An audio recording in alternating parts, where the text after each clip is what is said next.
Let's get to the beginning. So I was born in New Hampshire, in a small hospital in New Hampshire. And a lot of people will be like, wait, you say you're from Lynn, Boston, originally, Massachusetts. This is true. So for those of you who read my first book, Just Tyrus, I talked about it, that I was born in New Hampshire because I had to be born in New Hampshire.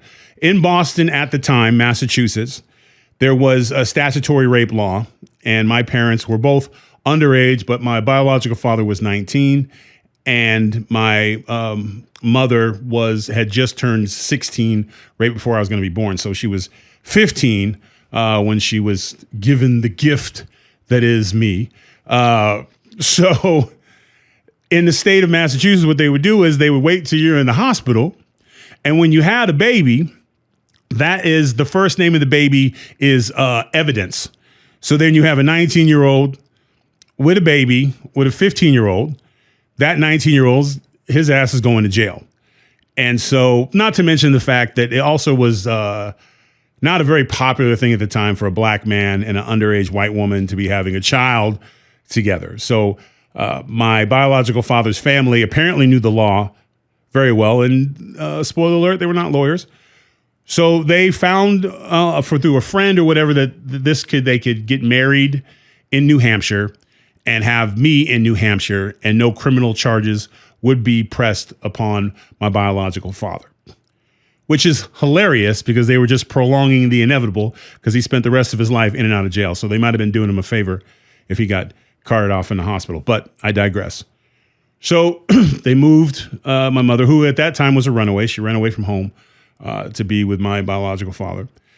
And at barely 16 years old, maybe without me in her belly, she was probably 90 pounds soaking wet. So she is carrying this small monster with the same shoulders that I have now, and went through excruciating labor. And at one point I got stuck. And they had to, now in this day, and I don't know how they do it nowadays, but back then when there was any, I guess, blockage, is that the right word? We'll just say stuck. Both sounds, try not to visually imagine it, but having said that, you're now doing that. But I'm stuck. My shoulders are too big, my head's too big. So they basically take salad prongs, forceps, and they put them on the baby's head and they pull his ass out. So when they did it to me, they got me on the eye. And they pushed so hard and pulled so hard that when they pulled me out, I was born with a black eye. So I literally came in the world and I got punched off jump. Like I walked in the world, it was going to be an uphill battle. And I had a black eye and these tremendous traps. And I was bigger than my mother when she held me. I believe I was like 10 pounds, 10 ounces, and I was around 24 inches. I was a big, healthy boy with a shiner. And the nurses were trying to convince my mother to name me Hercules because of my shoulders and the black eye, and that I was a fighter. So my name almost was Hercules, but they decided that I was a junior. So I was going to be George T. Clements Jr. So that's what I was named. And stayed in New Hampshire, I think, just long enough for it to look like, I don't think we established residency. That part is kind of fuzzy. I don't remember much at that point, and there wasn't a lot of stories told, but at some point, the relationship with my biological parents went south. My biological father was a drug addict. He was physically abusive. Again, if you read my first book, Just Tyrus, I talk about how much my mother put up with. And as a child, you don't understand it as much when the moments happen. It's when the moment happens, when the abuse happens, when your heart is beating fast, or when you're trying not to wet yourself because you're hiding under a bed because you hear your drunk dad screaming at your mom, and you don't understand. You think when it's over, it's over. As an adult man looking back, you realize that the abuse is always there. There's quiet periods, but the person who's being abused, they're never comfortable because they realize that at any time it can happen again. So they're always walking on eggshells. And that's why I give my mother so much credit for staying in that situation trying to protect her children. She ended up having my brother. So she had two boys with we'll just say not a nice dude. We'll just be polite. And it was a very difficult childhood. And my mother was a child as well. So we were kind of growing up together. And the abuse continued to grow and get worse and worse. And then eventually something that became a big part of my life was television shows. Now, in Generation X, they called us, was it latchkey kids? Where we'd come home with a key and we'd unlock ourselves from school because mom would be at work, and we'd watch our TV shows and we'd go outside and play. And then when mom would come home, we'd have dinner and shower, go to bed and repeat. So we were very independent. So I would watch TV with my mom during the day. She wasn't allowed to leave the house because there's a hilarious thing is when someone is a cheater and abuser, they always project, right? They think the people that they torture think like them. So when they leave the house, what do? When they leave the house and they're looking for their next victim or side piece or whatever the hell it is that they're doing. So they think in that mindset of that's what the other person's doing. And the other person is terrified to do anything to upset them. So she wasn't allowed to leave the house to the point where he had put locks on the other side of the door. And again, we stayed in an apartment in a poor neighborhood. So it wasn't like there was anybody who was going to say anything. And so my mother was locked in, and that's isolated, scared to make friends, scared to talk to people, rightfully so. And my father wasn't a giant man like me. I think he was like around 6'2", but to a 5'5", 90-pound white woman, that's as big as a monster you get. And again, we know up until recently that men are physically stronger. It wasn't until the last 4 years that all of a sudden there was this conundrum of questioning of whether men and women should play sports together. And the answer is no. And I know we're going to beep this. The answer is no, for reasons just like this.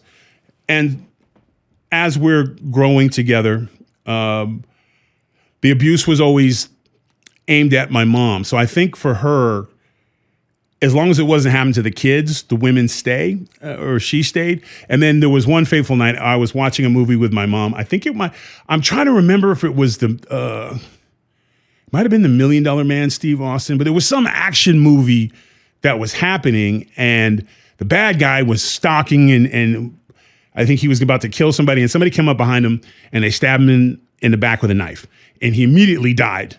You know, he did the dramatic, this is back when everyone on the TV show was a great actor. It wasn't like it is today. So he gets stabbed and he does the thing and he dies. And I thought to myself, the next time that my biological father hits my mom, I'm going to do that. And that'll put a stop to all this. And so, and I didn't have to wait long. It was one of those situations that you knew was doomed from dump. My biological father was very into his appearance. It was very important to him. He thought he was a very attractive man, and he would tell anyone who would listen to him. And because he wasn't as light as me, he was darker, but he had reddish hair and he had my colored eyes. So he was a dark brother, but he had the blue eyes. So he was, in his mind, he was pretty. And he would talk about, like, he would do impersonations of Muhammad Ali and talk about how pretty he was and whatnot. And he wanted his hair braided. And he's asking a young white woman who grew up in a white neighborhood to braid his hair. Yeah, that's going to go well. And I think she tugged too hard or did something wrong, and he turned around and he began to hit her. And I just had enough. And usually, most of the time, the abuse, I had a safe place in my bedroom as I slept under my bed. I was always under my bed because at least when he would come in to look for me, if he didn't see me, he would leave. And because he was usually drunk or high, he didn't, he'd look and react and then find something else to go on. So we always usually, me and my brother, we slept under a bed.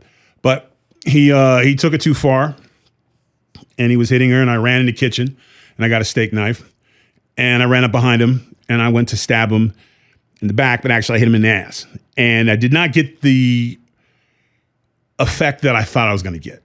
He did not just crumble on the floor. He was furiously, monstrously pissed off. Turned around, he backhanded me, and I got one from the doctors being born, and I got one from my father. He banged up my orbital socket pretty good. And in that moment, he decided that I couldn't be his child because I betrayed him like that. And so he then decided he was going to throw me out of the window of the apartment. My mother obviously talked him out of it and, told him whatever he wanted to hear or whatever. And it was at that moment that my life changed significantly. I think I was sent to my room or whatever. I mean, my eye was swollen, but back then you didn't go to the emergency room for when your father beats your ass. You just wait for your mom to come in with a face cloth with some ice, and you put it on there, and she tells you she's sorry and this. But it lit a fire under my mother, and she the next day called her family, who she had not spoke to. By this time, I think I was 4, so she probably not spoken to her family in 5 years.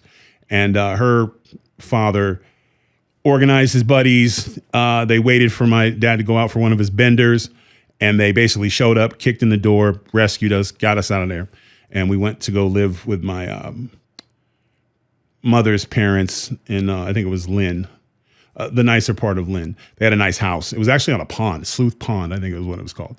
And so for about 3 days, it was very different. It was smelled clean. There was no bugs. There was no rats.